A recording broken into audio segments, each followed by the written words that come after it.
Instagram पर वैसे तो हर कोई एंटरटेनमेंट के लिए बैठा है, लेकिन आजकल एक लड़की की वीडियो ने सबकी फीड खराब कर रखी है। अब इस पर बात करने का टाइम आ चुका है। घुमा कर बात नहीं करते, सीधा मुद्दे पर आते हैं। किस कलर की चड्डी पहने हो? जोक सपाट। आपने कभी गौर किया कि अंडरवेयर की जर्नी कैसे शुरू हुई? वो अंडरवेयर जिसका कोई रंग नहीं बता रहा, उसकी हिस्ट्री क्या है, अर्थशास्त्र क्या है और सामाजिक शास्त्र क्या है। अंडरवेयर की कहानी शुरू होती है आज से 7,000 साल पहले। ये सच है कि जब कोई चीज आसानी से मिल जाए तो उसकी इंपॉर्टेंस कम हो जाती है। जब हम गुफाओं में रहते थे तो हमें इन सब के बारे में कोई आइडिया नहीं था, लेकिन टाइम के साथ जब ये रियलाइजेशन हुआ कि हमें बॉडी के स्पेसिफिक पार्ट्स को कवर करना चाहिए, तो करीब 7,400 साल पहले लंगोट का इस्तेमाल करना शुरू किया। धीरे धीरे इसमें कुछ एक्सपेरिमेंट्स हुए। कुछ ऐसे लंगोट मिनी स्कर्ट बने, कुछ सिर्फ स्पेसिफिक पार्ट्स को कवर करने के लिए बने। इजिप्ट की बदरिया सभ्यता ने लिनन के धागों के लंगोट बनाए। फीमेल्स के लिए लेदर के लंगोट बनाए जो पीरियड्स के टाइम पहने जाने लगे। ऐसे 2-2,500 साल बीत गए। फिर आया बदलाव। यूरोप में रोमन एम्पायर ने बिजनेस बढ़ाया। लोगों ने पैसे कमाए। अमीर गरीब के बीच और डिस्टेंस बन गया। और यही दिखा अंडरवेयर गारमेंट्स में चॉइस का फर्क। अमीरों ने रेशम के लंगोट पहने और गरीब लिनन पर ही टिके रहे। इसमें कुछ न्यू फैब्रिक्स भी इंट्रोड्यूस हुए, जैसे कि ऊन के लंगोट और सेबिकुला। फिर मेडिवल पीरियड आ गया।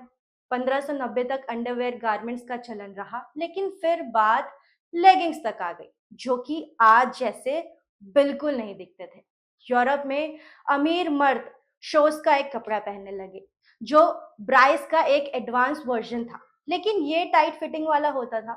फिटिंग में बढ़िया था, इसलिए मर्दों को खूब पसंद आया। इसके बाद आया इंडस्ट्रियल रेवोल्यूशन, यानी जो खुद अंडरवेयर बनाते थे वो अब मार्केट से खरीद रहे हैं, यानी जेब में पैसा भी आया। इसके साथ ही फैक्ट्रियों में मेल्स और फीमेल्स दोनों के लिए यूनियन सूट्स नाम का अंडरवेयर बनने लगा। यूनियन सूट जैसे आज का जंप सूट होता है।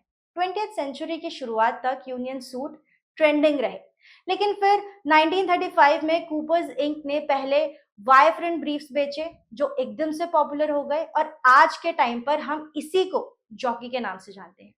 1950 में डिजाइन चेंज हुआ। अलग अलग डिजाइन प्रिंट होने लगे।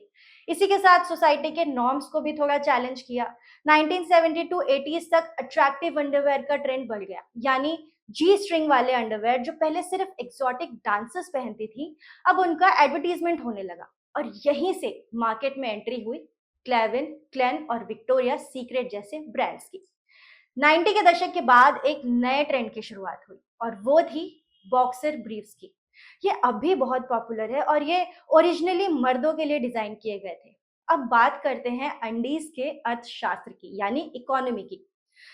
फरवरी 2023 में फॉर्च्यून में एक रिपोर्ट छपी, जिसके मुताबिक 2022 में अमेरिका में पुरुषों के अंडरवेयर का दाम गिरने लगा था। और ये वही दौर था जब अमेरिका में कोविड की मार के वजह से अर्थव्यवस्था चरमरा गई थी और बेरोजगारी बढ़ गई थी। वैसे भी भारत में गरीबी का मेटाफर चड्डी में छेद होना भी है। हालांकि अंडरवेयर का कनेक्शन कई आंदोलन से भी है। ये कैंपेन था मॉरल पुलिसिंग के खिलाफ मॉरल पुलिसिंग का। जनवरी 2009 में कर्नाटक के बैंगलोर जिले में महिलाओं की मॉरल पुलिस करने वाला ग्रुप के लीडर ने कहा कि 14 फरवरी यानी वैलेंटाइंस डे पर कोई कपल पब्लिक प्लेस पर दिखेगा तो हम मंदिर ले जाएंगे साहब और उनकी शादी करवा देंगे। तो ग्रुप के बेरोजगार कार्यकर्ता जो थे, उनका कहना था कि वो वैलेंटाइंस डे पर अपने साथ पंडित, सिंदूर, मंगलसूत्र लेकर के साथ में चलेंगे। इस हरकत के खिलाफ फरवरी 2009 में महिलाओं की ओर से पिंक चड्डी कैंपेन शुरू हुआ। ये एक नॉन वायलेंट प्रोटेस्ट था। निशा सुमन नाम की जर्नलिस्ट के लीड में इसे consort of pub going loose and forward women group ने ऑर्गेनाइज किया। मकसद ये था कि शादी करवाने वाले संगठन के ऑफिस में पिंक अंडरवेयर भेजे जाएं और इस तरह उनको एक मैसेज दिया जाए कि फ्रीडम से मजाक करने का नहीं। मार्च 2020 में बॉस मैगजीन में एक आर्टिकल में पब्लिश हुआ, जिसमें बताया गया कि ब्रिटेन की एक लग्जरी कंपनी ने एडवर्टीजमेंट के थ्रू वुमेन एम्पावरमेंट को दिखाने की कोशिश की। इस ब्रांड ने कुछ फेमस फीमेल एथलीट्स को अंडरवेयर में खेलते हुए दिखाया। इसका मोटिव था कि एथलेटिज्म और फेमिनिज्म, यानी ताकत और खूबसूरती, साथ साथ हो सकते हैं। इसने बाद में सामाजिक बदलाव में बड़ा रोल निभाया। लेकिन अब फीमेल एम्पावरमेंट की बात हुई तो मेल्स ने भी अपनी आवाज बहुत ही अजीब तरह से उठाना शुरू किया। अप्रैल 2024 में NCM India council for main affairs पुरुषों के अधिकारों के लिए कैंपेन चलाया। इस कैंपेन में मेल्स अंडरवेयर जलाकर नेताओं को भेजते थे। इसका मकसद था डोमेस्टिक वायलेंस, रेप, डाइवोर्स और एलिमनी से जुड़े कानून जो केवल महिलाओं के फेवर में बनाए गए हैं, उससे पुरुषों के साथ कई बार अन्याय होता है। और इसी कैंपेन के थ्रू उन्होंने इन कानूनों को न्यूट्रलाइज करने की मांग की। हाल ही में अतुल सुभाष केस के बाद इस मुद्दे पर एक बार फिर से बहस शुरू हो गई है, जिसका फैसला संसद और अदालत को करना है।